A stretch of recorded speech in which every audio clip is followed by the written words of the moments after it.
चलो ध्यान दो, इसमें कार्यानुपात में व्यक्त करने के लिए और ये बताने के लिए कि ये प्रतिच्छेद करती रेखा है या समानांतर है या संपाती है। पहले तो ये जान लो कि प्रतिच्छेद क्या होता है लड़की, चुप। पहले ये जान लो, 10th वाला बोर्ड पे ध्यान दो। पहले ये जान लो कि प्रतिच्छेद करती हुई रेखा क्या होता है, समानांतर क्या होता है और संपाती क्या होता है। तो उससे पहले यहाँ जान लो कुछ, यानी कुछ फॉर्मूला है, फॉर्मूला को या एक प्रकार से उसको तरीका को, ठीक ना।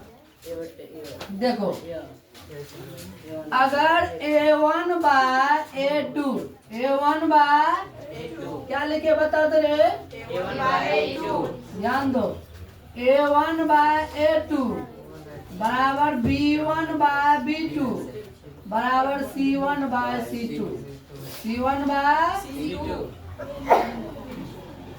अगर ये तीनों बराबर हो, अगर ये तीनों बराबर हो तो ये होता है संपाती। क्या होता है जी, संपाती। क्या होता है, संपाती। संपाती। समझ में आ रहा ना।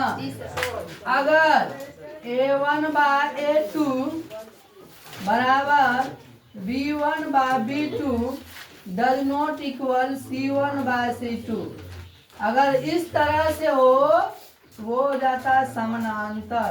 क्या हो जाता है जी, समानांतर। एक बताएंगे और बनाना तू लोग को उसका पूरा, ठीक। अगर A1 by A2 does not equal B1 by B2 बराबर C1 बाय C2, तो ये भी हो जाएगा समानांतर। क्या हो जाएगा जी, समानांतर। क्या होगा, समानांतर।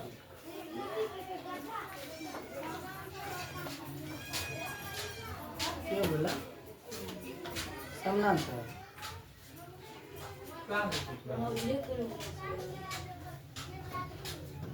पकड़ के गर्दन यहाँ तोड़ देंगे।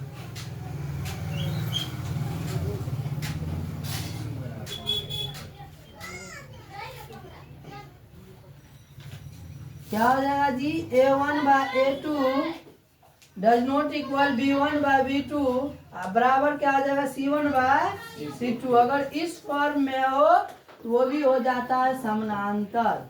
क्या हो जाता है जी, और सुनो एक और तीसरा सुनो, अगर A1 by A2, A1 by A2 does not equal B1 by B2 does not equal C1 by C2, ठीक ना। इसको नोट में लिख लो, नोट करके लिख लो, ये इम्पोर्टेंस है, समझा। अगर ये याद रहेगा तो ऑब्जेक्टिव तभी कंप्लीट होगा। इससे ऑब्जेक्टिव 2 या 3 या शायद हमको लगा 4 मार्क तक रहेगा, समझा। 2, 3, 4 मार्क का रहता है। तब ये हो जाता है प्रतिच्छेद करती हुई रेखा, प्रतिच्छेद करती हुई रेखा। देख लो, अगर A1 by A2 B1 by B2 C1 by C2 अगर सब इक्वल हो तो संपाती, अगर कोई 2 इक्वल हो तो समानांतर। वही बात यहाँ भी किए है, कोई 2 इक्वल है तो क्या हो जाएगा, यानी बराबर है तो समानांतर, अब कोई भी बराबर ना है तो क्या हो जाएगा, प्रतिच्छेद करती हुई रेखा। चलो सवाल पे चलते हैं। एक अगर बता देंगे ना तो तू लोग 3 और 4 दोनों बना लेगा, ठीक। पहले हम 2 का पहला बताते हैं। 2 का पहला सवाल है 5x, क्या है जी, 5x माइनस 4y प्लस 8 बराबर 0। हल्ला नहीं करना, ठीक ना। क्या है बताओ तो, सवाल क्या लिखे हैं, क्या लिखे है रे, 5x माइनस 4y प्लस 8। इसको समीकरण 1 मान लेना है। कितना मान लेना, समीकरण 1। फिर आगे है, बोलना नहीं है। इसके बाद 7x, फिर बोलना नहीं है, बोल दिए 6y -9 बराबर 0। इसको समीकरण क्या मान लेंगे?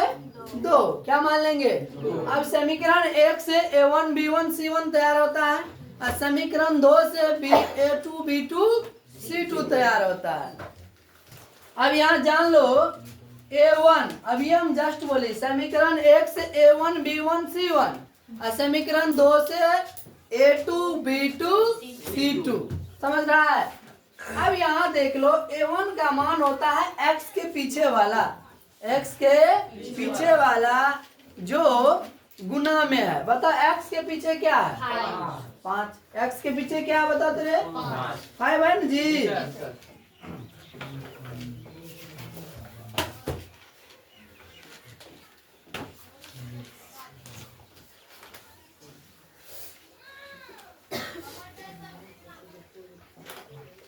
x के पीछे में कितना है? 5। तो A1 का मान निकल गया। कितना निकला बता तो? 5। अब यहाँ चलते हैं B1। y के पीछे में क्या है बताओ? -4। कितना है? -4। और C1 अंत में यहाँ क्या बचल है बताओ? यहाँ अंत में क्या है? +8। तो प्लस नहीं लिखना है, माइनस लिखना, प्लस नहीं लिखना। अब समीकरण 2 से A2 B2 C2 सेम इसी तरह से बताओ। समझ गया तो बताओ A2 क्या होगा? बता ना A2 क्या होगा? 7 हो जाएगा। B2 क्या हो जाएगा? 6। C2 क्या हो जाएगा? 9। समझ में आ रहा है ना? अब इसको हम कैसे करेंगे तो सुन लो।